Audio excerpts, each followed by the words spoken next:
வணக்கம் மாணவர்களே. நாங்கள் கடந்த வகுப்பிலே அற்றை திங்கள் என்ற ஒரு சங்க இலக்கியத்திலிருந்து தொகுக்கப்பட்ட ஒரு நாடகம், அந்த நாடகத்தில் கூறப்பட்ட செய்திகள், அதன் வரலாற்று பின்னணி, அது இன்றைய சமய சமூக வரலாற்று நிகழ்வுகளோடு இப்படி தொடர்புபடுகிறது, இப்படி பல விடயங்களை பார்த்தோம். ஒரு பாடத்தை படிக்கிறதுல சில நோக்கங்கள் இருக்குது பிள்ளையார். ஒன்று, அந்த விடயம் தொடர்பாக அந்த பாடப்பரப்பு, அந்த பாடத்தலைப்பு அல்லது அந்த பாடத்தில் உள்ளடக்கம் சொல்லுகின்ற விடயங்களை அறிந்து அந்த விடயங்களில் நாங்கள் தெளிவுபடுதல். மற்ற இன்னொன்று, அந்த பாடத்தை மையமாக வைத்து கொண்டு நாங்கள் எப்படி எங்களோட பெறுபேறுகளை அதிகரித்து கொள்வதென்றது இன்னொன்று. அறிவு, அப்போ நாங்கள் எவ்வளவு அறிவுடையவர்களாக இருக்கிறோம்ன்றதை சமூகமோ ஏனையவர்களோ எப்படி தீர்மானிக்கிறார்கள்? எங்களுடைய பெறுபேறுகளை வச்சு கொண்டு தான் தீர்மானிக்கிறார்கள். ஏ எடுத்தால் ஏ கட்டிக்காரன், பி எடுத்தால் பி கட்டிக்காரன், மற்ற சிலவள் இன்னும் குறைஞ்சிட்டால் ஏன் கொஞ்சம் கூட படிச்சிருக்கலாமே அப்படின்றலாம் சொல்லுவார்கள். அப்போ ஒரு விடயத்தை எவ்வளவு தெளிவாக விளங்கி கொள்ளுகிறோம், எவ்வளவு அந்த குறிப்பிட்ட விடயம் தொடர்பாக எவ்வளவு அறிவை பெற்றுக்கொள்ளுகிறோம் என்பதை தாண்டி அந்த விடயம் தொடர்பாக பரீட்சைக்கு எப்படி கேள்விகள் வரப்போகிறது, அதுக்கு எப்படி எங்களை தயார்படுத்தி கொள்ள வேண்டும் என்பதிலையும் நாங்கள் கவனம் செலுத்த வேண்டும். இப்போ இந்த அடிப்படையில் நாங்கள் இந்த அற்றை திங்கள் என்ற பாடத்தில் பல விடயங்களை பார்த்துருக்கிறோம். அதில் இனி பரீட்சை நோக்கத்தில் நாங்கள் பார்க்க வேண்டிய விடயம் என்னன்றதை கவனிக்க வேண்டியிருக்கு. பரீட்சை நோக்கத்தில் நாங்கள் இவற்றுக்கு முக்கியத்துவம் கொடுக்க வேணும், இவற்றை பார்க்க வேணும் என்பது தொடர்பாக பார்ப்போம். அப்போ கடந்த காலத்தில் வந்த சில பரீட்சைகள், வினாக்கள், அதை அடிப்படையாக வச்சுக்கொண்டு எதிர்காலத்தில் வரக்கூடிய பரீட்சைகள், வினாக்கள் எப்படி இருக்கும், இவற்றை பற்றி கொஞ்சம் பார்த்துக்கொள்ள போகிறோம். விலங்கு தானே பிள்ளைகள்? பொதுவாக இந்த உங்களுக்கு தெரியும், இந்த இலக்கிய தொகுப்பிலிருந்து வரக்கூடிய வினாக்களில் பெரும்பாலான வினாக்கள் பகுதி 3 தான் இடம்பெறப்போகுது. பார்ட் 3 பகுதி 3 தான் இடம்பெறப்போகுது. அப்போ பகுதி 3 இடம்பெறக்குள்ள இது 3-4 அடிப்படைகளில் வினாக்கள் எதிர்பார்க்கப்படலாம். உங்களுக்கு தெரியும், பகுதி 2 முதலாவது கேள்வி குறுவினா விடை 10 வினாக்கள் இருக்கும். குறுகிய விடைகள் அளிக்க வேண்டியிருக்கும். ஒவ்வொரு வினாக்களுக்கும் 2 புள்ளிகள் வழங்கப்படும். முதலாவது கேள்விக்கு மொத்தம் 20 புள்ளிகள் வழங்கப்படும். இது உங்களுக்கு தெரியும். இப்போ அதுலேயும் 2 வினாக்குரிய வினாவாக இது அமையலாம். சரிதான், 2 புள்ளிகளுக்குரிய வினாவாக இது அமையலாம். அடுத்தது பாடல்கள். 2வது கேள்வி பாடல்கள். அப்போ பாடல்லையும் இதில் கூறப்பட்ட ஏதாவது ஒரு சின்ன பாடல் வரியையோ அல்லது பாடல் பகுதியோ தந்துட்டு அதில் கேள்விகள் கேட்கலாம். மற்றது புள்ளிகள் 15 புள்ளிகளுக்குரிய பெரிய கேள்வி, அப்படி வர்றதுக்கும் வாய்ப்பு இருக்குது. அல்லது 5ஆம் 6ஆம் 7ஆம் கேள்விகளாக வரக்கூடிய 10 புள்ளிகளுக்குரிய கேள்விகளாக வருவதற்கும் வாய்ப்புகள் இருக்குது. ஆகவே என்ன அடிப்படையில் வந்தாலும் அதுக்கு எப்படி எங்களை தயார்படுத்தி கொள்வது என்பது சம்பந்தமான சில விடயங்களை நாங்கள் இங்கே பார்க்க போகிறோம். விளங்குதானே? அப்போ நாங்கள் ஒரு பாடத்தை படிக்கிறது, அதிலிருந்து உயர்ந்த அறிவை பெற்றுக்கொள்வது, அந்த அறிவை பரீட்சை வினாக்களுக்கேற்ற வகையில் விடையளிக்கக்கூடிய வடிவத்துக்கு மாற்றி அதிக புள்ளிகளை பெற்றுக்கொள்வது, இது எங்களுடைய நோக்கமாக இருக்க வேண்டும். ஆகவே நாங்கள் கடந்த வகுப்பில் அந்த தலைப்புகளை வரக்கூடிய விடயங்கள் சம்பந்தமான நிறைய விடயங்களை நல்ல விளக்கமாக பார்த்தோம். இன்றைக்கு நாங்கள் அதை வரக்கூடிய வினாக்களை பற்றி பார்க்க இருக்கிறோம். பாருங்கள், நாங்கள் நேரடியாக இந்த வினாக்கள் சம்பந்தமான விடயத்துக்கு போவோம். இதில் பாருங்க, கடந்த கால வினாக்கள். என் அருமை செல்வங்களே, புறப்பட வேண்டியது தான். பரம்பு மலையின் இளகிய சுனை நீரால் ஒரு முடக்கு குடியுங்கள். கடைசியாக முடிந்த மட்டுக்கும் இந்த மலைப்பூக்களின் மனத்தை இழுத்து மூச்சடக்கி கொள்ளுங்கள். கடந்து செல்கையில் காற்று வீசும், ஆனால் இந்த மலைப்பூக்களின் மனம், பறவைகளின் ஒலி ஓயாது. பாரி இருந்தால் பேச்சு கொடுப்பர். புறப்படுகிறோம் பரம்பே, மதுவிலும் புலாலிலும் கழித்திருந்த நட்பு நன்முடையது. இக்கூற்று எத்தகைய மனநிலையில் கூறப்பட்டது? ஏதோ ஒரு பந்தி ஏற்கனவே நாங்கள் பார்த்துனாங்களானே பிள்ளைகள். அதில் இந்த கூற்று கொண்ட தந்துட்டு அதுக்குள்ள சிறிய கேள்விகள் கேட்கப்படுது. இக்கூற்று எத்தகைய மனநிலையில் கூறப்பட்டது? எத்தகைய மனநிலையில்? சொந்த நாட்டை விட்டு பிரிகின்ற சந்தர்ப்பத்தில் கூறப்பட்டது. யார் பிரிகின்ற போது? அங்கவை சங்கவை. சொந்த நாடு எது? பரம்பு மலை. பரம்பு மலையை பற்றி பரம்பு மலையை விட்டு ஏன் பிரிய வேண்டி ஏற்பட்டது? அந்த பரம்பு மலையை ஆட்சி புரிந்தவன் அங்கவை சங்கவையினுடைய தந்தையாகிய பாரி மன்னன். அந்த பாரி மன்னன் மூவேந்தர்களால் தோற்கடிக்கப்பட்டான், கொல்லப்பட்டான்.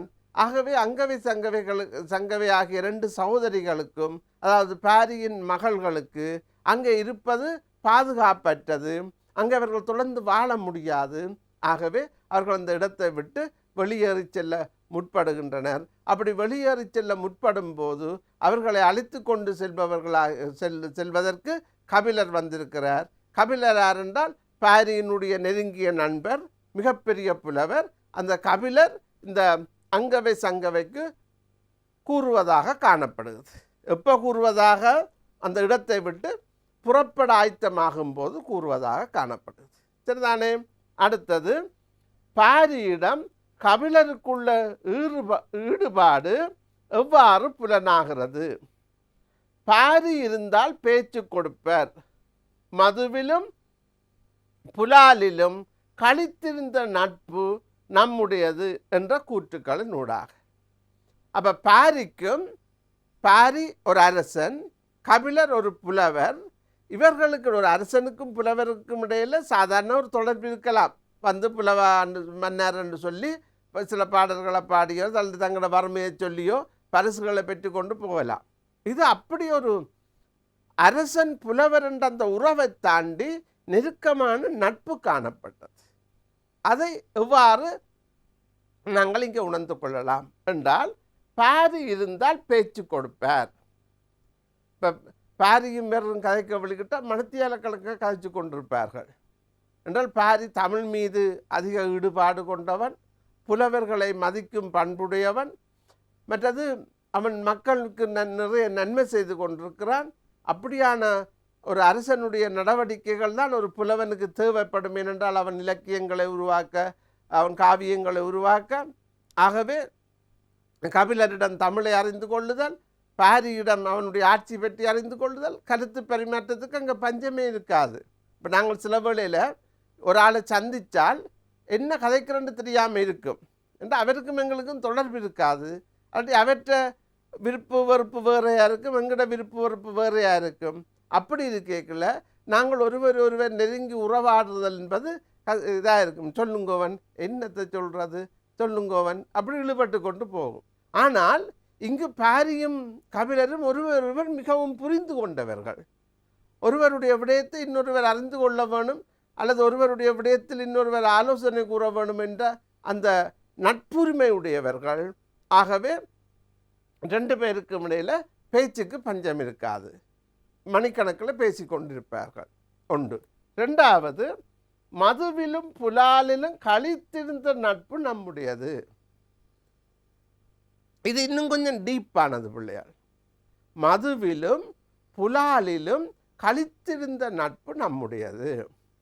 அப்போ சாதாரணமாக அரசு சபைக்கு புலவன் வருவான், பாடுவான், பரிசை வேண்டி கொண்டு போயிடுவான். இதான் ஒரு நடைமுறை. அது விட்டுட்டு அரசனோடு சேர்ந்து மது அருந்தி மாமிசமெல்லாம் உண்டு 2 பேரும் மகிழ்ச்சி அடைகிற அளவுக்கு இவர்களுடைய நட்பு மிக இறுக்கமான, மிக நேர்த்தியான நட்பாக காணப்பட்டிருக்கு. விளங்குதானே? அப்போ கபிலருக்கும் பாரிக்கும் இடையிலான நட்பு 2 முக்கிய செய்தி மூலம் இங்கே விளக்கப்படுது. ஒன்று, பாரி இருந்தால் பேச்சு கொடுத்திருப்பார் என்று பாரி தனக்கு இருந்த அந்த உறவை வேறு எண்ணுகிறார். மற்றது மது உண்டு புலால் புசித்திருக்கலாம் என்ற அந்த உறவையும் இவர் கூறுவதனூடாக அவரின் நட்பு பரிமாணம் வெளிப்படுத்தப்படுகிறது. அற்றை திங்கள் அவ்வன் நிலவில் எந்தையும் உடையோம் எம் குன்றும் பிறர் கொள்ளர். இங்கு எந்தை எனப்படுபவர் யார்? எந்தை என்றால் எம் தந்தை.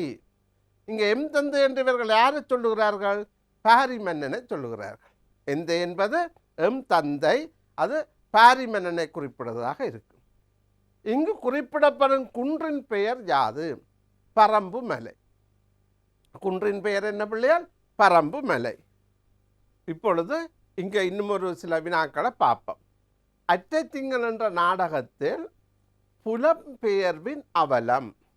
புலம்பெயர்தல் என்றால் ஒரு இடத்தை விட்டு நாங்கள் வெளியேறி செல்லுதல். சொந்தமாக வாழ்ந்த அல்லது எங்களோட சந்ததியினர் வாழ்ந்த, எங்களோட முன்னோர்கள் வாழ்ந்த அல்லது நாங்கள் விரும்பி வாழ்ந்த ஒரு இடத்தை விட்டு எங்களுடைய விருப்பம் இல்லாமல் நாங்கள் வெளியேறி செல்லுதல். விரும்பி நாங்கள் போகிறது அது வேறு. அது பல காரணங்களுக்காக நிகழும்ன்றது நாங்கள் கடந்த வகுப்பில் பார்த்துருக்கிறோம். சில இடங்களில் யுத்தத்தால் தான் அதிகமளவு புலப்பெயர்வு நடக்கிறது. இதை விட சில இடங்களில் அபிவிருத்தியின் காரணமாக புலம்பெயர வேண்டிய சூழ்நிலையும் ஏற்படலாம். இந்த மகாபலி கங்கை மகாபலி அபிவிருத்தி வரைக்குள்ள இந்த மகாபலி திசை திருப்பு திட்டத்தின் கீழே ஏராளமான மக்கள் தங்கள் இடங்களை விட்டுட்டு இடம்பெற வேண்டி ஏற்பட்டது. என்றால் மகாபலி ஆறு வருவது. அதே போல் நீங்கள் பார்த்திருப்பீங்கள், வீதிகள் அகலப்படுத்தப்படுதல். வீதிகள் அகலப்படுத்தப்படும் போது பல வீடுகள் இடிக்கப்படும், மக்கள் இடம்பெற வேண்டி வரும், அப்படி நடக்கிறது. அதே மாதிரி இயற்கை அழிவுகள். சில இடங்களை சொல்லுவார்கள், இந்த மலை அடிவாரங்கள், இப்போ நீங்கள் கேள்விப்பட்டிருப்பீங்கள், மண் சரிவு அபாயம் உள்ள இடங்களிலிருந்து மக்களை வெளியேற்றுகிறார்கள் என்றால் அந்த இடத்துல அடிக்கடி மண் சரிவு ஏற்படுறது. அப்போ அந்த இடத்துல மக்கள் வாழ்ந்தால் இந்த நேரமும் அவர்களுக்கு ஆபத்து நிகழக்கூடும். ஆகவே மக்களை வெளியேற்றுகிறார்கள். அதுவும் ஒரு வகையான புலப்பெயர்வு தான். அப்போ எந்த காரணத்தின் அடிப்படையிலாவது மக்கள் தங்களுடைய நிரந்தர வதிவிடத்திலிருந்து அவர்களுக்கு விருப்பமில்லாத ஒரு சூழ்நிலையில் அவர்கள் வெளியேற்றப்பட்டால் அதைத்தான் நாங்கள் இவ்வாறு சொல்லிக்கிறோம். விரும்பி போனால் அது பிரச்சனை இல்லைன்னா அந்த இடம் எனக்கு பிடிக்கல, ஒத்து வரையில் என்று போகிறவ சந்தோஷமாக போவினோம். அந்த இடம் விரும்பி ஆனால் வெளியேற வேண்டிய ஒரு சூழ்நிலை வரைக்குள்ள தான் இந்த விடயத்தை நாங்கள் நோக்க வேண்டியதாக இருக்கும். பாருங்கோ, பாரி மகளிர் கம்பருடன் புறப்படுதல். புறப்படும் சூழலை அடிப்படையாக கொண்டு புலம்பெயர்வின் அவலம் வெளிப்படுத்தப்படல். கடைசியாக முடிந்த மட்டுக்கு இந்த மலை பூக்களின் மனத்தை இழுத்து மூச்சடக்கி கொள்ளுங்கள். ஏனென்றால் இந்த சந்தர்ப்பம் இனியொருக்க எமக்கு திரும்பி வர போவது இல்லை என்ற ஒரு கடைசியாக அந்த சொல்ல கவனிங்கள். கடைசியாக என்றால் இந்த சந்தர்ப்பம், இந்த மலைப்பூக்களை மணந்து கொள்ளுகின்ற இந்த சந்தர்ப்பம் எமக்கு மீண்டும் ஒரு முறை வராது. ஆகவே இப்பொழுது கிடைத்திருக்கிற இந்த சந்தர்ப்பத்தை நாங்கள் பயன்படுத்தி கொள்ள வேண்டும் என்று சொல்லப்படுது. நாட்டுப்புற தாலாட்டு பாடலினூடாக மன அவலத்தை வெளிப்படுத்துதல். ஏலம்பூ வாய் பொசுங்க எரிகிற தீக்கொழுந்து கனக்கும் கண்ணீரை சுமந்து. அதாவது அங்கே இருக்கக்கூடிய அந்த சூழ்நிலை, இது நெருக்கமான சூழ்நிலை, விட்டு செல்ல வேண்டிய ஒன்று தான் அங்கே தீர்வு என்ற ஒரு நிலைமைக்கு வந்திருக்கக்குள்ள இந்த விடயம் கூறப்படுது. அங்கவை சங்கவை ஆகியோரின் கூற்றுக்களாக அமைதல். தந்தை இல்லை, தந்தையின் தேர் இல்லை, பரம்பு மலையை, பரம்பு மலையில் பால்வார்க்கு நிலவை, சங்கவை எப்படி எடுத்து செல்வது? அப்போ இது இவ்வளவு மிக விருப்பமான ஒன்று. தந்தை விருப்பமானது, தந்தையின் தேர் விருப்பமானது, பரம்பு மலை விருப்பமானது, அங்கே வருகின்ற அந்த பால்வாக்கு நிலவு விருப்பமானது. ஆனால் அது எப்படி கொண்டு செல்ல போவோம் என்றது அவர்களுடைய அந்த மன குழப்பத்தை, மன இறுக்கத்தை காட்டுவதாக காணப்படுகிறது. அப்போ புலம்பெயர்வின் அவலம் சரிதானே இது. அடுத்த பாருங்க, நாடக ஆசிரியரின் படைப்பாற்றல். இதிலும் அடிக்கடி கேட்கப்படுற ஒரு விடயம். புறநானூற்று செய்யுள் வடிவத்திற்கு நாடகம் வழங்கப்பட்டமை. புறநானூற்று செய்யுள் வடிவத்திற்கு நாடகம் வழங்கப்பட்டமை. ஒரு சாதாரண செய்யுளை ஒரு நாடகமாக மாற்றியிருக்கிறார். அது ஒரு படைப்பின் திறன்.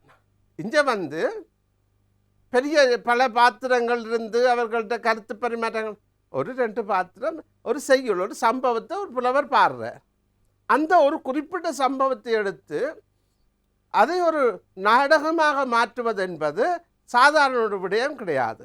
ஆனால் அவ்வாறு அவர் சொல்லுவது, அந்த நாடகத்துக்கு நாடகமாக ஒரு குறிப்பிட்ட ஒரு விடயத்தை ஒரு நாடகமாக மாற்றுவது என்பது ஒரு படைப்பின் தனித்திறமை. அதை அவர் செய்திருக்கிறார். இனிமேல் நீங்கள் பார்த்தீங்கன்னா பிள்ளைகள், எவ்வளோ பெரிய படைப்புக்கும் அடிப்படையாக ஒரு சின்ன பொறிதான் இருக்கும். ஒரு கருகண்டது அதுதான், ஒரு சின்ன விடயம். அதை படைப்பாளி ஒருவன் தன்னை திறமையால் பெருப்பித்து பெருப்பித்து பெருப்பித்து நாடகமாக்கலாம், ஒரு குறுநாவலாக்கலாம், சிற்றிலக்கியமாக்கலாம், பேரிலக்கியமாக்கலாம், காப்பியமாக்கலாம். அது அவனுடைய திறமையை பொறுத்தது.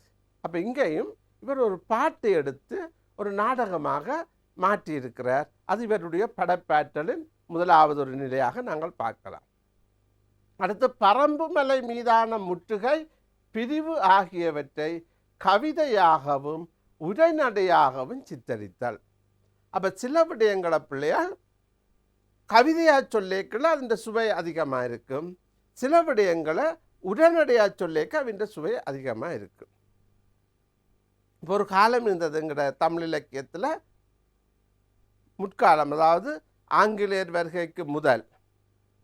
பொதுவாக ஆங்கிலேயர் வருகைக்கு முதல் என்று சொல்கிறது அந்த சங்க காலம், சங்கம் அறிவிய காலம், பல்லவர் காலம், இஞ்சால காலங்களில் தமிழில் எந்த ஒரு படைப்பும் எப்படி இருக்க வேணும் என்று இருந்தது சொல்லுங்க பாப்பம்.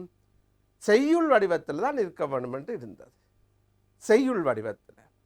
ஆனால் ஆங்கிலேயர் வந்த பிறகு உரைநடை கொஞ்சம் கொஞ்சமாக எட்டி பார்க்குது.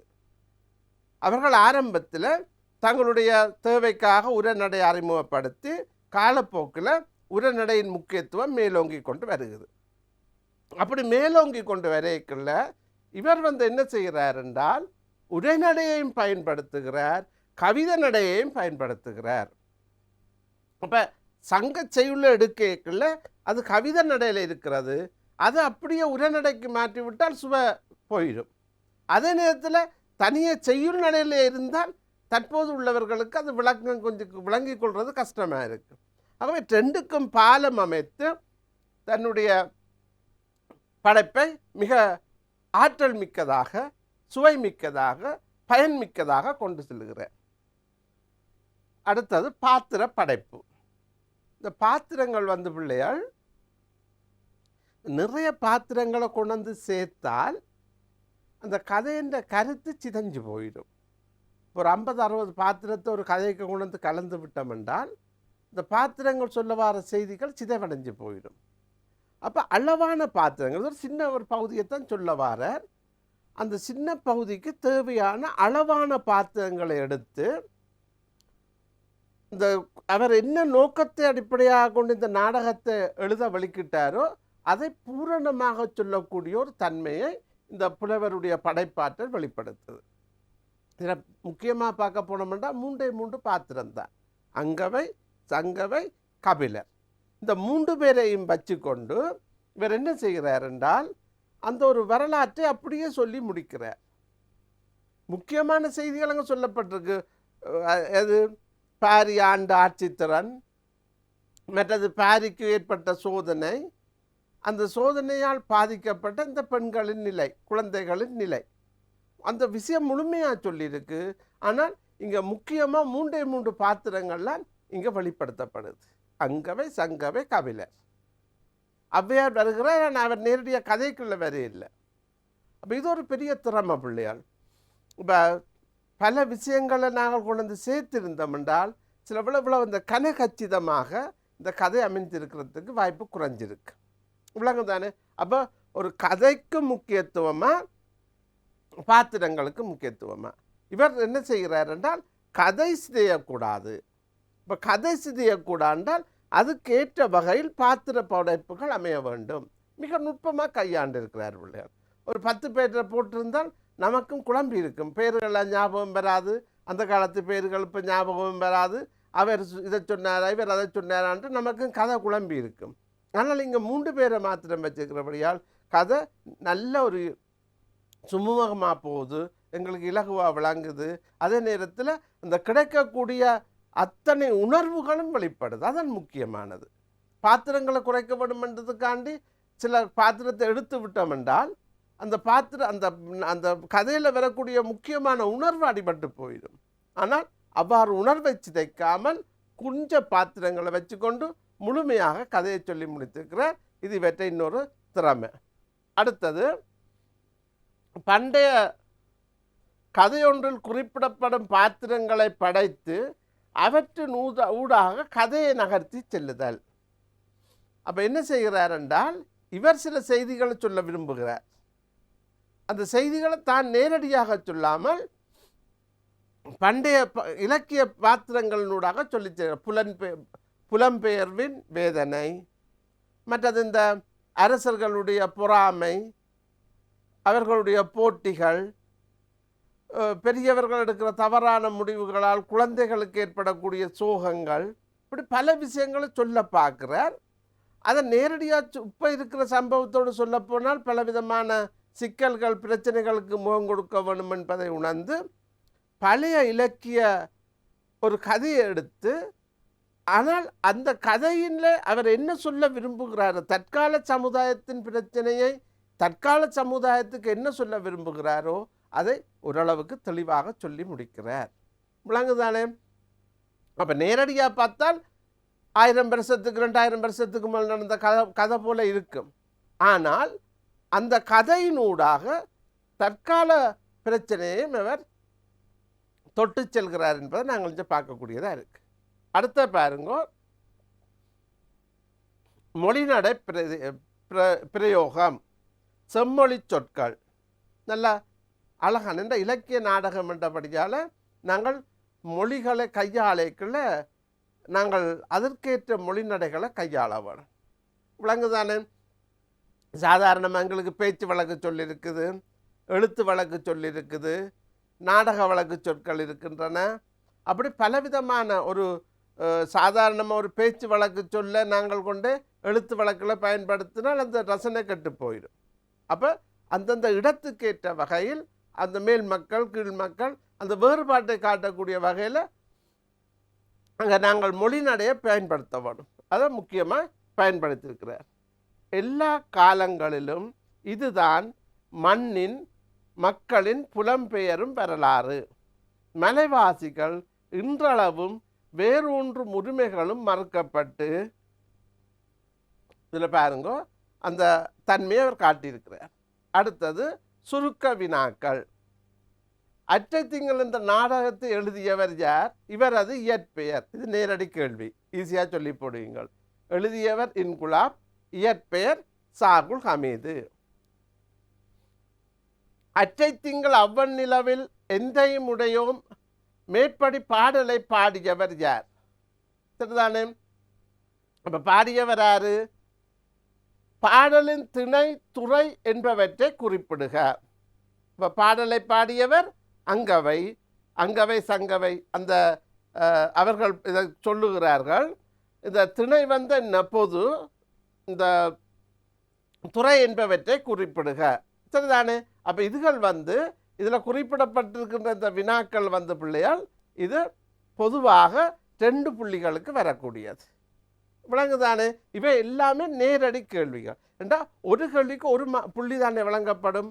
அப்போ நேரடி கேள்விகளாகத்தான் இருக்கும். இதில் பல கேள்விகள், இப்போ மரப்பாச்சிகள் என்றால் அவர்கள் விளையாடுகின்ற பொருட்கள், தடயங்கள் என்பது அடையாளங்கள். சரிதானே? இப்படி இதில் கூறப்பட்ட பல விடயங்கள் ஒரு புள்ளிகளுக்குரியவை. ஆகவே அதை நீங்கள் தயார் பண்ணி வச்சுருங்க. இதில் நாங்கள் நேரத்தை மினக்கெடுத்து நாங்கள் பெரிய கேள்விகள் இருக்குது, அதுகளை கொஞ்சம் பார்க்குறதா இருக்கும். தொட்டில் வரை இரத்த வெள்ளம். பால் வார்த்த நிலா முகத்தில் பற்றிவிட்ட தீப்பந்தம். இது நாங்கள் கடந்த வகுப்பில் இந்த விடயத்தை துல்லியமாக கவனித்தோம், விரிவாக கவனித்தோம். தொட்டில் வரை இரத்த வெள்ளம். அவர்கள் உறங்குகின்ற அல்லது அவர்கள் நித்திரை செய்கின்ற அந்த தொட்டில் வரை இரத்த வெள்ளம் என்பதனூடாக அந்த போரின் கொடுமை வெளிப்படுத்தப்பட்டிருக்கு. அதே வேளையில் பால் வார்த்த நிலா முகத்தில் பற்றிவிட்ட தீப்பந்தம்.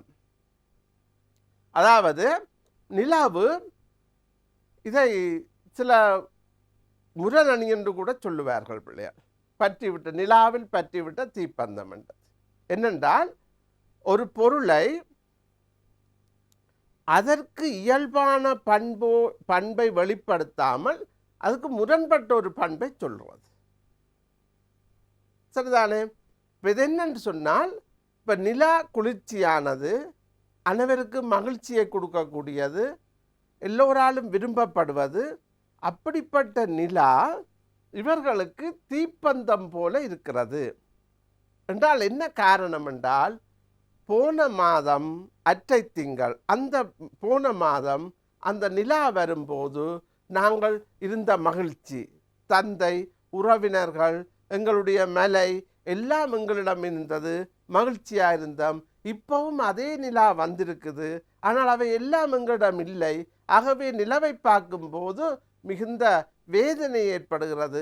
அந்த வேதனையைத்தான் இவர்கள் நிலா பந்தம் என்று, அந்த வேதனையைத்தான் நிலா முகத்தில் பற்றிவிட்ட தீப்பந்தம் என்று குறிப்பிடுகிறார்கள். நிலா இப்பவும் தன் இயல்பு நிலையிலிருந்து மாறாது பிள்ளையார். ஆனால் அந்த நிலாவை பார்க்குற எங்களுடைய மனநிலை, நாங்கள் மகிழ்ச்சியாக பார்த்தோம் என்றால் அது எங்களோடு பேசுவது போல, எங்களோடு மகிழ்வதை போல, எங்களுக்கு மேலும் மகிழ்ச்சி அளித்தருவது போல இருக்கும். நாங்கள் மிகுந்த சோகத்தில் இருக்க நிலாவை பார்த்தால் அது என்ன, எங்களுக்கு பலவிதமான துன்பத்தை ஏற்படுத்தி தருவதாக அமைந்திருக்கு. விளங்குதானே? அதுதான் இங்கே குறிப்பிட்டு சொல்லணும். மேற்படி வரிகளினூடாக கூறப்பட்ட விளையும் போரினால் குழந்தைகளும் பாதிக்கப்பட்டிருக்கும் மனநிலை. சரிதானே? நிலாமுகம் என்பதில் வெளிப்படுத்தப்படுவது. நிலாமுகம் உவமை அணி. சரிதானே? உவமை அணி, நிலா போன்ற முகம். இதில் நிலாமுகத்தை நாங்கள் என்னென்று சொல்லலாம், நிலாமுகம் என்று தந்துட்டு, நிலாமுகம் என்பது எவ்வகை தொடர் என்று கேட்டால் நாங்கள் என்று எழுத வேண்டும் பிள்ளைகள், உவமை தொகைநிலை தொடர். நிலா போன்ற முகம் என்று தந்துட்டு கேட்டால் உவமை தொடர் என்று எழுதலாம். நிலாமுகம் என்று தந்துட்டு கேட்டால் உவமை தொகைநிலை தொடர் என்று எழுத வேணும். இப்போ இதை நான் சொல்கிற வேறுபாடு விளங்குதா பிள்ளைகள்? இப்போ நிலாமுகம் இது உண்மையாக எப்படி இருக்க வேணும்? நிலா போன்ற முகம் என்று இருக்க வேணும். அப்போ ஒரு தொடரில் இடம்பெற வேண்டிய உறுப்புக்கள் யாவும் அந்த தொடரில் இருந்தால் அது தொடர் எனப்படும். ஒரு தொடரில் இடம்பெற வேண்டிய உறுப்புக்கள் குறைவாக இருந்தால், ஏதாவது ஒன்று தொக்கி நின்றால், மறைந்திருந்தால் அது தொகை என்று சொல்லப்படும். அப்போ நிலாமுகம் என்பதில் என்ன தொக்கி நிற்குது? போல என்ற உவமை உருவு தொக்கி நிற்குது. ஆகவே நிலாமுகம் என்ன தொடர் என்று கேட்டால் நீங்கள் உவமை தொகைநிலை தொடர் என்று சொல்ல வேணும். நிலாமுகம் என்ன அணி என்று கேட்டால் உவமை அணி என்று சொல்ல வேணும். சரிதானே? கேள்விக்கேற்ற வகையில் விடை இருக்க வேணும் பிள்ளைகள். சில பேருக்கு விடை தெரியும், அந்த கேள்விக்கேற்ற வகையில் விடை அளிக்காததால் புள்ளிகள் குறைய வாய்ப்பு இருக்குது. விளங்குதானே? ஆனபடியால் கேள்விக்கேற்ற வகையில் விடை அளிப்பதற்கு நீங்கள் உங்களை தயார்படுத்தி கொள்ள வேண்டும். அடுத்த பாருங்க, என் அருமை செல்வங்களே புறப்பட வேண்டியது தான். இக்கூட்டு யாரால்? கபிலரால். அருமை செல்வங்கள் என விளக்கப்பட்டவர்கள் பாரி மகளிர். யார் பாரி மகளிர்? அங்கவை, சங்கவை. சரிதானே? அன்பு செல்வங்கள் என விளக்கப்பட்டவர்கள் யாவர் என்றால் பாரி மகளிர் என்று சொல்லலாம், அல்லது அங்கவை சங்கவை என்று சொல்லிக்கொண்டாலும் இது சரியாக இருக்கும் விட. என்ற பாரி மகளிர் என்று குறிப்பிடுறது யார பிள்ளையால்? அங்கவையும் சங்கவையும். ஆகவே இதுக்கு ரெண்டு விடை இருக்கு. ஒன்று பாரி மகளிர் என்று சொல்லலாம், அல்லது அங்கவை சங்கவை என்று. இப்போ பகல் பொழுதுகளில் ஈத்திலை குப்பை மேட்டில் ஏறி நின்று உமணர்கள் ஓட்டுகின்ற உப்பு வண்டியை எண்ணுறாங்க. இது ஒரு கூற்று, அந்த நாடகத்தில் இடம்பெற்ற ஒரு கூற்று. ஈத்திலை என குறிப்பிடப்படுவது அங்கந்த ஈச்சம் சருகுகள், ஈச்சமில சருகுகளைத்தான் ஈத்திலை என்று குறிப்பிடுகிறார். அடுத்தது உமணர்கள் ஓட்டுகின்ற, உமணர்கள் என்று குறிப்பிடப்படுபவர் யார்? உமணர்கள் நாங்கள் ஏற்கனவே பார்த்திருக்கிறோம், உப்பு வியாபாரம் செய்பவர்கள். உமணர்கள் யார் பிள்ளையால்? உப்பு வியாபாரம் செய்பவர்கள். மலையில் விளைகின்ற மலை உப்புக்களை எடுத்து சென்று வேறு இடங்களிலே வியாபாரம் செய்கின்ற உப்பு வியாபாரிகளைத்தான் உமணர்கள் என்று நாங்கள் குறிப்பிட்டுக் கொள்வது. விளங்குதானே? அடுத்ததை பார்ப்போம். மலை குரத்திகள் நமக்கு தொடுத்து தந்த குறிஞ்சி மலர்களின் மாலை பூவாடிச்சு, குறிஞ்சி மலர்களின் மாலை பூவாடிச்சு, ஆனால் மனம் போகவில்லை, மனம் போகல. இக்கூற்றை, மேற்படி கூற்றை கூறியவர் யார்? சங்கவை. இதுல வேறொரு மாதிரியும் கேள்வி வரலாம் பிள்ளையர். மலை குரத்திகள் நமக்கு தொடுத்து தந்த குறிஞ்சி மலர்களின் மாலை பூ வாடிருச்சு, ஆனால் மனம் போகவில்லை. இந்த கூற்றின் கருத்து என்னென்று சொன்னால், அது சில மலர்கள் இருக்குது, காய காய நல்ல வாசமாக வரும். இப்போ மகிழம்பூ என்ற ஒரு பூ கேள்விப்பட்டிருப்பீங்க. இந்த மகிழம்பூ என்ற ஒரு பூ பிள்ளையால் காய காயத்தான் அதன் வாசம் கூடிக்கொண்டிருக்கும். அப்போ அது ஒரு வகையான அப்படிப்பட்ட வகையை சேர்ந்த மலராக இருக்கலாம். அல்லது அந்த இந்த மலர் மனம் போகையில் என்று இவர்கள் சொல்லுவது, அவர்கள் தந்த அன்பு விட்டு போகவில்லை, அப்படி அவர்கள் மீது கொண்ட அன்பு விட்டு போகவில்லை என்பதை உணர்த்துவதாக இருக்கு. சரிதானே? அப்போ இந்த ஒரு நெருக்கம், ஒரு பாச பிணைப்பைத்தான் இங்கே மனம் என்பதனூடாக குறிப்பிடுவதாக நாங்கள் இதை சொல்லிக்கொள்ளலாம். பாருங்க, மேற்படி கூற்றின் மூலம் கூறப்படும் விடயம் யாது? காலங்கள் கடந்தாலும் நினைவுகளை அளிக்க முடியாது. அதைத்தான் பூவாடிருச்சு, ஆனால் மனம் போகவில்லை. மனம் என்பது அவர்களுடைய மன நினைவுகளை குறிப்பதாக காணப்படுது. விளங்குதானே பிள்ளையால்? அப்போ இதில் சில விடயங்களை எங்கள்கிட்ட இருந்து எதிர்பார்க்கணும். அந்த கூற்றை தந்துட்டு அந்த உணர்வை எதிர்பார்க்கணும். எப்படி அதை நீங்கள் விளங்கி கொள்ளுகிறீர்கள் என்று. ரைட், இது பெரிய வினாக்கள் பிள்ளையார். 15 கேள்விக்குரிய பெரிய கேள்விகள் 7 புள்ளிகளுக்கு, 5 புள்ளிகளுக்கு, 8 புள்ளிகளுக்கு, 10 புள்ளிகளுக்கு இடம்பெறக்கூடிய பெரிய வினாக்கள். இதில் நாங்கள் நிறைய விளக்கமாக சொல்லி கொண்டிருக்க இயலாது.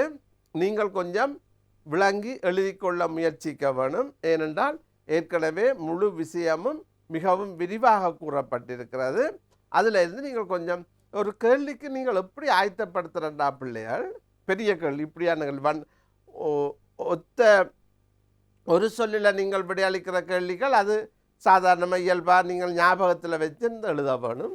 இதுக்கு ஞாபகத்தில் வச்சிருக்க வேணும்.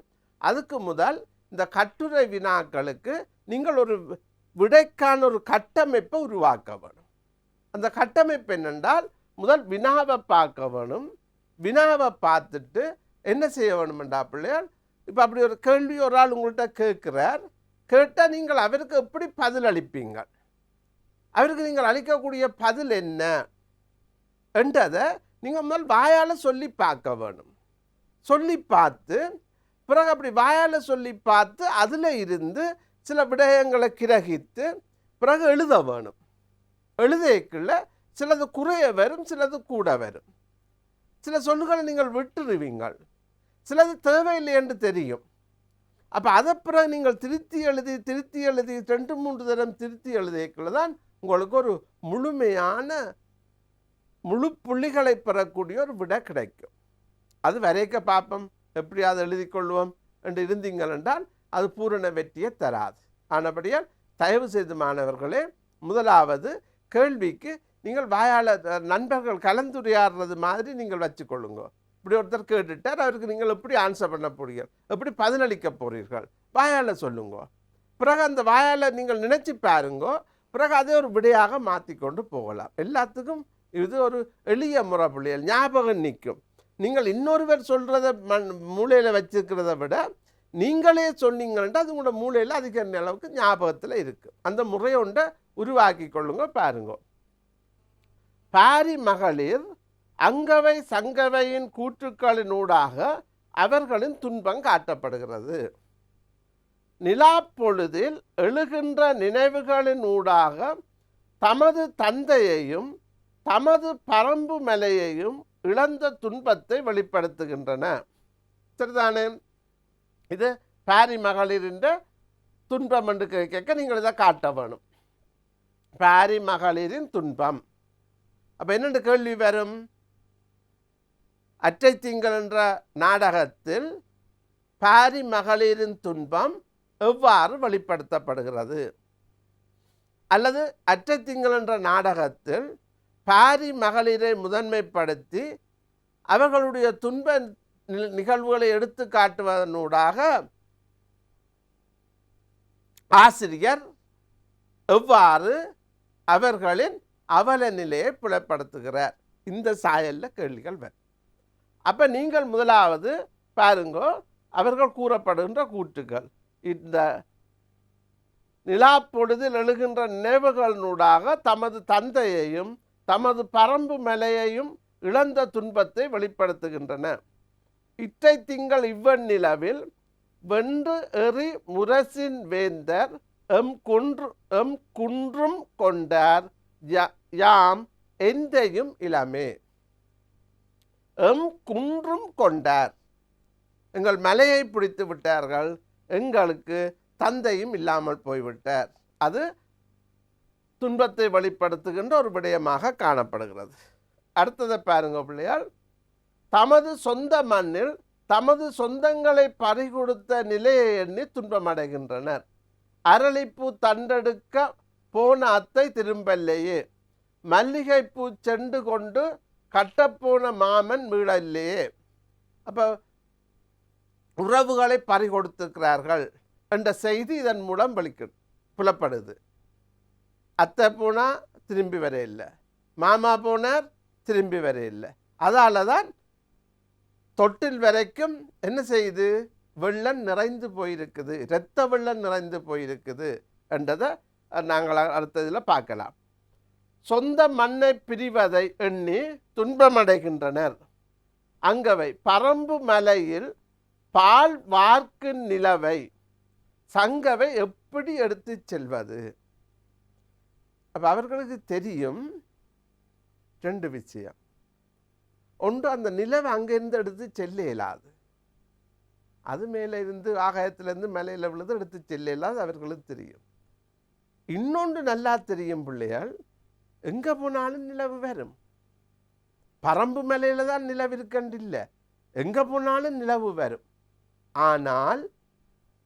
ஆனால் அந்த பரம்பு மலையில் அந்த நிலவு எரிக்கும் போது கிடைக்கிற சுகம் வேறு எங்கு போனாலும் அந்த நிலவுகளை கிடைக்காது. இப்போ சில பேர் சொல்லுவேனா, என்ன தெரிந்தாலும் இந்த மீன் குழம்பு அம்மா வைக்கிற போல வராது, இந்த முருங்கைக்காய் கறி அம்மா வைக்கிற போல வராது என்று சொல்லுவேன். அதே முருங்கைக்காய் அதே கறி தான். ஏன் அப்படி சொல்கிறது? அது அந்த ஒரு விடயத்தை அந்த ரசனையில் நாங்கள் ரசித்து பழகிட்டோம் என்றால் இன்னொரு இடத்துல அது எங்களுக்கு திருப்தி தராது. அதே போல் நிலவு எல்லா இடமும் இருக்குது, இருந்தாலும் அந்த நிலவு பரம்பு மலையிலே எரிக்கும் போது அதிலே கிடைத்த இன்பம் இனி கிடைக்கப் போவதில்லை என்பதை இது உணர்த்துகிறது. சரிதானே? அடுத்தது, சொந்த மண்ணையும் சொந்த மண்ணின் வளங்களையும் பிரிந்து செல்லப்போவதை எண்ணி துன்பமடைதல். சங்கவையின் கூற்று, வரகும் எள்ளும் முளைத்து முதிர்ந்து கிடக்கின்ற இந்த புன்செய்கைகளை விட்டுட்டு போக வேண்டியது தான். அது ஒரு கைகர நிலை, ஒன்றும் செய்யலாது, எல்லாம் விளைஞ்சிருக்குது, ஒன்றுமே செய்யலாது, போக வேண்டியது தான். இங்கே இருக்கவும் இயலாது, பகைவர்கள் வந்து ஆபத்தை விளைவித்து விடுவார்கள். அதே நேரத்தில் நாங்கள் போகிறோம் என்றதுக்காண்டி இதை தூக்கொண்டும் என்ன செய்யலாது, போக இயலாது. ஆகவே விருப்பமானதை விட்டுட்டு போக வேண்டிய ஒரு நிலை, ஒரு கையறு நிலையாக நாங்கள் இதை பார்க்கக்கூடியதாக இருக்குது. சரிதானே? அடுத்ததை பார்ப்போம். போரின் கொடுமை. போர் என்றால் எங்களுக்கு தெரியும், அது என்னத்துக்காக நடக்கப்பட்டாலும் போர் என்றால் கொடுமை தான். அது நல்லத்துக்காக நடத்தப்படலாம், கெட்டதுக்காக நடத்தப்படலாம், பேராசையில் நடத்தப்படலாம், உரிமை மீட்பு போராக இருக்கலாம். போர் அழிவையும் துன்பத்தையும் ஏற்படுத்தும் என்பதில் எந்த சந்தேகமும் இல்லை. அப்போ போரில் சொந்த உறவுகளை இழக்கின்ற நிலை, அதில் தான் திரும்பி அதே நீங்கள் எடுக்கிற அரளிப்பூ எடுக்க சென்ற அத்தையை காணவில்லை, மல்லிகைப்பூ சென்று கட்டப்போன மாமன் இன்னும் திரும்பவில்லை. இதுகளெல்லாம் என்னத்தை காட்டுது? போர் ஒன்று ஏற்பட்டால் உறவுகளை இழக்க வேண்டி வரும், உறவுகளை பிரிய வேண்டி வரும் என்ற அந்த ஒரு துயர நிலை வெளிப்படுத்தப்படுகிறது. போரினால் சிறு குழந்தைகள் முதல் பெரியவர்கள் வரை அனைவரும் பாதிப்புக்குள்ளாகும் நிலை தாலாட்டு பாடலனூடாக வெளிப்படுத்தப்படுகிறது. அப்போ போரினால் பிள்ளைகள், நீங்கள் கேள்விப்பட்டிருப்பீங்கள், பல்வேறு திரைப்படங்கள், நாடகங்கள், பத்திரிகை செய்திகள், இணைய செய்திகளில் பார்த்திருப்பீங்கள். ஒரு போர் ஏற்பட்டால் அந்த போரில் ஈடுபடுகின்றவர்கள் அடைகிற பாதிப்பை விட அந்த போரில் ஈடுபடாத, அது அந்த போர் நடக்கிறதுன்றதே தெரியாத அப்பாவிகள் பாதிப்படைவது தான் அதிகம். அது அன்றைக்கும் சரி இன்றைக்கும் சரி நடந்து கொண்டு தான் இருக்குது. திடீரென்று வந்து கொண்டு விழும்படிக்கும் தாக்கள் அறிஞ்சு போவார்கள், என்ன நடக்குது என்று தெரியாமலே இறந்து போவார்கள், கண்ண பேர் இருக்கிறார்கள். அது வயது போனவர்களையும் தாக்கும், சிறுவர்களையும் தாக்கும், குழந்தைகளையும் தாக்கும், நோயாளர்களையும் தாக்கும், அங்கவீனர்களையும் தாக்கும். சில வழியில் போர்க்களத்தில் நின்று போர் செய்கிறவனுக்கு பாதிப்பு இருக்காது, சுற்றி வர இருக்கிற ஆக்களுக்கு தான் பாதிப்பு ஏற்படும்.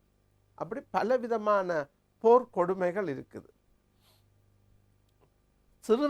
சிறு குழந்தைகள் முதல் பெரியவர்கள் வரை அனைவரும் பாதிப்புக்குள்ளாக்கும் நிலை தாலாட்டில் கூறப்பட்டிருக்கிறது.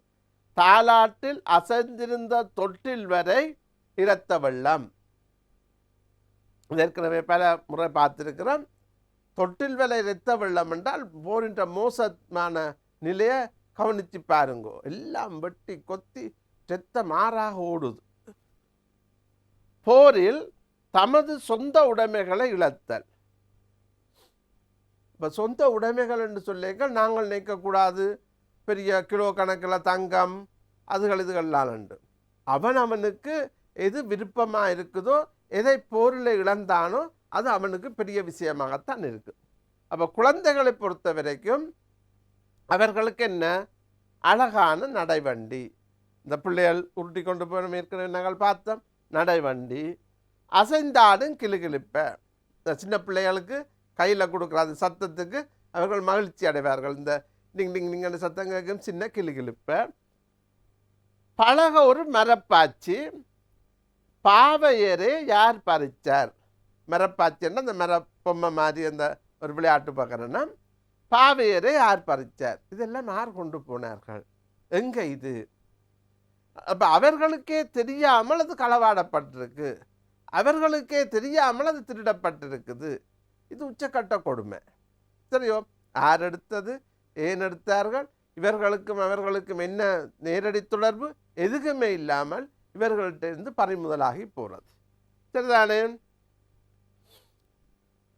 சொந்த மண்ணையும் தமது மக்களையும் ஒன்றாக கூடி வாழ்ந்த வாழ்வையும் யுத்தத்தின் மூலம் இழக்க நேருகின்ற தன்மை அங்கவை சங்கவை கூற்றுகளினூடாக வெளிப்படுத்தப்படுகிறது. அப்போ ஒரு போர் என்று சொல்லி வரைக்குள்ள 2-3 விடயம் இருக்குது. ஒன்று, பொருளாதார ரீதியான பாதிப்பு ஏற்படும்.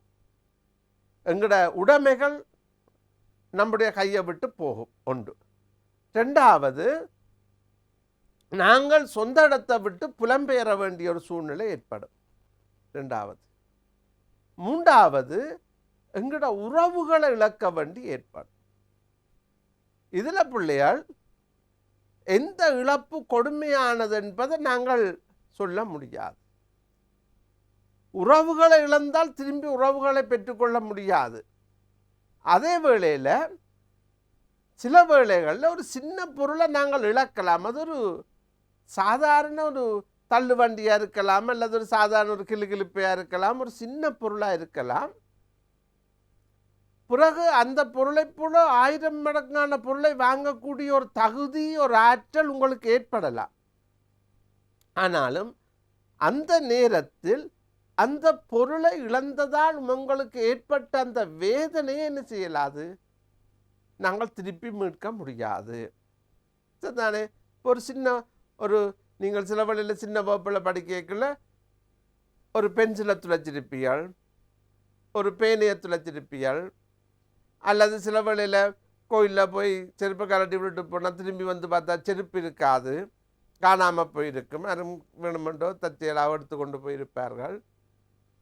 அப்போ அங்கே இழக்கப்பட்டது ஒரு சிறிய பொருள் தான். ஆனால் அது 2-3 நாளைக்கு உங்களை வாட்டி விதைச்சு கொண்டிருக்கும்.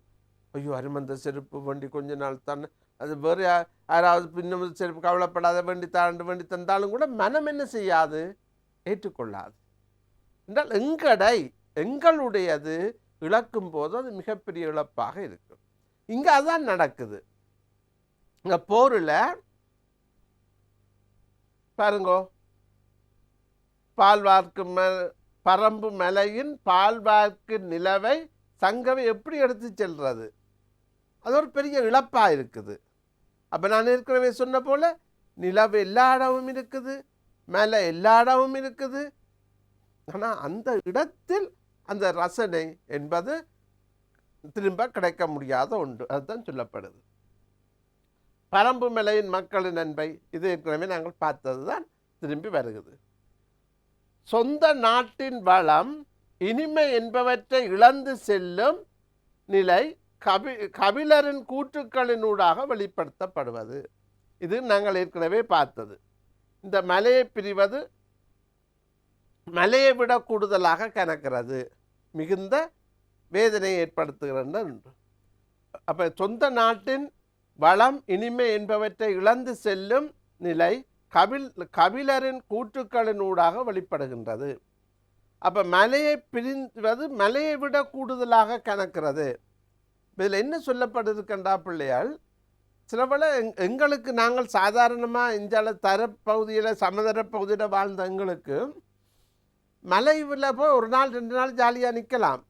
அங்கே இருக்க எங்களுக்கு 2-3 நாளையால் பெரிய அந்தரமாக வந்துடும். ஐயோ, இது என்ன இந்த சனம் இருக்குது, ஏற முடியாது, சரிவாக இருக்குது, கல்லுகள் எல்லாம் குத்துது, வழுக்குது, இதில் என்னென்று மக்கள் வாழின, ஐயோ ராவில் என்ன குளிராக இருக்குது, பகலில் என்ன வெயிலாக இருக்குது.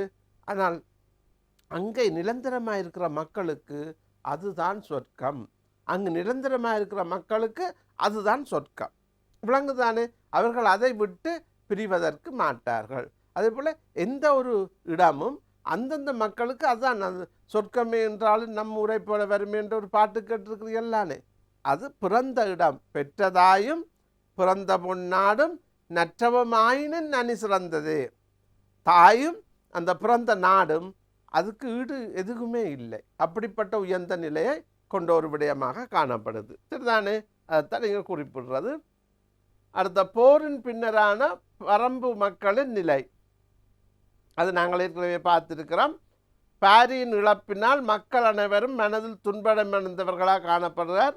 குறவர்கள், காணவர்கள், எயினர்கள் எல்லோரும் தந்தையின் பிரிவால் விதித்து பயத்துடன் காணப்படுகின்றனர்.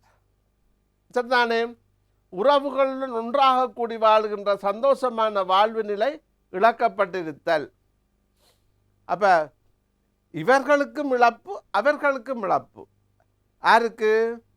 பாரி அதாவது அங்கவை சங்கவைக்கும் இழப்பு அவர்களை விடுவது, அவர்களுக்கும் இழப்பு என்ன? பாரியையும் இவர்களையும் பிரிவது. ஆகவே வேதனை 2 பகுதிக்கு முடியதாக இருக்கும் என்பது இங்கே சொல்லப்படக்கூடியதாக இருக்குது. முதியவர் முதல் சாதாரண பிஞ்சு குழந்தைகள் வரை யுத்தத்தினால் பாதிக்கப்படுதல். அதுக்கு தாலாட்டில் அமைந்திருந்த தொட்டில் வரை இரத்த வெள்ளம். அடுத்தது பாருங்கோ, மக்களின் வாழ்வு நிலை மகிழ்ச்சியின்றி கழிந்து செல்லுதல். இப்பொழுது பகல் பொழுதுகளில் ஈத்தலை குப்பை மேட்டின் மேல் ஏறி நின்று உமணர்கள் ஓட்டுகின்ற உப்பு வண்டிகளை எண்ணுகிறார்கள். அப்போ என்ன, சுவாரஸ்யமற்ற நிலை, ஏதோ வாழுறோம், இங்கே எங்களுக்கு மகிழ்ச்சி தரக்கூடியதெல்லாம் சென்று விட்டது. அப்போ இப்போ என்ன, உணர்வுகள் இல்லாமல் ஒரு சடமாக முதல் அவர்கள் இந்த குதிரை வண்டிகள் எண்ணிக்கொண்டு வந்தார்கள். கிட்ட வரையிலாது, எங்களை வெற்றி கொள்ள இயலாது, பாரி மன்னன் விடமாட்டான் என்ற அந்த தென்போடு இருந்தவர்கள் இப்போ போடா போகுதென்று குதிரை வண்டில்கள் எண்ணிக்கொண்டு இருக்கிறார்கள். அப்போ அப்படியான ஒரு ஒரு ஒரு இக்கட்டான நிலையை நாங்கள் பார்க்குறோம். தமது சொந்த மக்களுடன் ஒன்றாக மகிழ்ச்சியாக வாழும் நிலை இழக்கப்படுகிறது. நிலத்தில் புதைத்தெடுக்கப்பட்ட கல்லை ஒவ்வொரு குடிசையாக பகிர்வார்களே, கல்மணக்கும் இக்குடிசைகளை விட்டு போக வேண்டியது தானா? அது இன்னொரு ஆக்களுக்கு அது பார்க்குறவை கையோ இதன் அசிங்கம் இப்படியெல்லாம் கூடாண்டு இருக்கும். ஆனால் அந்த மண்ணின் மைந்தர்களுக்கு அதுதான் சொர்க்கம். சரிதானே? இப்போ சில வேளைகளில் நாங்கள் சில இடங்களில் பார்த்தோம் என்றால், இப்போ கடற்கரைகளில் பார்த்தோம் என்றால் சில வேளையில் ஒரு வகையான வாடை அடிக்கும், மீன் வாடை, கருவாடு காய விடுற வாடை. அது எங்களுக்கு புதுசாக போகிற ஆக்களுக்கு ஐயோ இது என்ன இப்படி மணக்குது என்று, அங்கே இருக்கிற மக்களுக்கு அதுதான் சொர்க்கம். அது இல்லாட்டித்தான் அவர்களுக்கு என்ன வேதனை. அதே போல் ஒவ்வொரு மக்களுக்கும் தான் வாழ்ந்த இடம் முக்கியமானது. அதை அவர்கள் என்ன செய்கிறார்கள், தான் மாத்திரம் அனுபவிக்காமல் எல்லாரும் சேர்ந்து அனுபவிக்கிறார்கள். அந்த மகிழ்ச்சி இப்போ விட்டு போகுதே என்ற ஒரு ஏக்கம் இருக்குது. விளங்குதானே? ஆனபடியா பிள்ளைகள், இது ஒரு சிறிய பாடம். இதில் வரக்கூடிய விடயங்கள் எல்லாமே என்ன உங்களுக்கு மிக பரிச்சயமானதாக இருக்கும். இப்போ நாங்கள் திரும்ப திரும்ப இந்த பாடம் சம்பந்தமான விடயங்களை பாடல் வரிகளாகவும் விளக்கங்களாகவும் வினாவிடைகளாகவும் பார்த்து கொண்டிருக்கிறோம். நீங்கள் இயன்றவரை இந்த பாடலை நீங்கள் ஞாபகத்தில் வச்சு எழுத பார்க்கணும். மற்றது பாரி மன்னனின் ஆட்சியினால் பரம்பு மலையின் நிலை. பாரி மன்னன் ஆட்சி சிறப்பாக நிலவியது. எவராலும் வீழ்த்த முடியாத தேசமாக காணப்பட்டது. வரகு எள் போன்ற பயிர்கள் காணப்பட்ட வளம் மிக்கதாக காணப்பட்டது. அப்போ ஆட்சி சிறப்பு, பலம், இயற்கை வளம், மக்களின் வாழ்க்கை நம்பிக்கையாக இருந்தது. மற்றது மக்களுடைய சந்தோஷம், உறவுகளுடன் மகிழ்ச்சியாக இருந்தார்கள், மக்களுடைய பிணைப்பு, இது காணப்பட்டது. பாரி மன்னன் இழப்பின் பின்னர் பரம்பு மலை. இது பெரிய கேள்விக்கு வரலாம் பிள்ளையார். பாரி மன்னன் உள்ள போது பரம்பு மலையின் நிலைமை, பாரி மன்னன் இறந்த பின்பு, அதாவது பாரி மன்னனின் மறைவுக்கு பின்னர் பரம்பு மலையின் நிலைமை. அதை நாங்கள் ரெண்டையும் ஒப்பிட்டு எழுத வேணும். மூவேந்தர் வசமாகியது. பாரி மகளிர் அனைத்தையும் இழந்த அனாதையாகினர். நாட்டு மக்கள் வெறுமையாக்கப்பட்டனர். போரினால் மக்கள் தமது உறவுகளை தொலைத்து துன்பத்துக்குள்ளாகினர். போரினால் அனைத்து மக்களும் பாதிக்கப்பட்டனர். இவையெல்லாம் என்னவா இருக்குது, இந்த பாரிக்கு முன் பாரிக்கு பின்னண்ட ஒரு வினாவுக்கு விடைகளாக அமைந்திருக்குது. விளங்குதானே பிள்ளையால்? அப்போ இவையெல்லாம் பெரிய கேள்விகளாக வரக்கூடியது. சரிதானே? நாட்டு வளம், மக்களுடைய அன்பு, மக்களுடைய மகிழ்ச்சி, அரசனுக்கும் மக்களுக்கும் இடையிலான உறவு, அதுக்கு பிறகு ஏற்பட்ட தன்மை, ஆட்சி கைமாறுது, மக்கள் உறவு முறையை இழக்கிறார்கள், வறுமையாகிறார்கள். அது மாத்திரமின்றி அவர்கள் என்ன செய்கிறார்கள், போரில் ஈடுபட்டவர்களும் ஈடுபடாதவர்களும் அனைவருமே பாதிப்புக்கு ஆளாகினர். அந்த தன்மையை நாங்கள் பார்க்கக்கூடியதாக இருக்கும். மற்றது இது அங்கவை தனித்தனியை பார்க்குறோம். தந்தை பாரி மீது அளவு கலந்த அன்பு காட்டுபவள், தந்தை கட்டிய கூடு புறா கூடுகளைப் போல என்று சொல்கிறாள். தமது உறவுகளுடன் மகிழ்ச்சியாக வாழ நிற்பாப்பவள், அத்தை மற்ற மாமா இவர்களோடு உறவுகளாக வாழ வேண்டும் என்று நினைப்பவள். அதே போல் சங்கவை, கபிலர் இவர்களை பற்றி நீங்கள் அறிந்து வைத்திருக்க வேண்டும். நல்லது பிள்ளைகளே, நாங்கள் இந்த அற்றை திங்கள் என்ற பாடத்தை இயன்றவரை விரிவாகவும் ஒரு வரலாற்று நோக்கத்திலும் அதே வேளையில் பரீட்சை நோக்கத்திலும் இயன்றவரை தெளிவாக பார்த்திருக்கிறோம் என்று நம்புகிறோம். நீங்கள் அனைவரும் இந்த பாடத்தை தேர்வு செய்து நல்ல சித்தி பெற வேண்டும், அதிக புள்ளிகளை பெற வேண்டும் என்று உங்களுக்கு எப்பவும் எல்லாம் வல்ல இறைவன் துணையாக இருக்க வேண்டும் என்று வேண்டிக் கொண்டு இன்றைய வகுப்பை நிறைவு செய்கிறேன். நன்றி, வணக்கம்.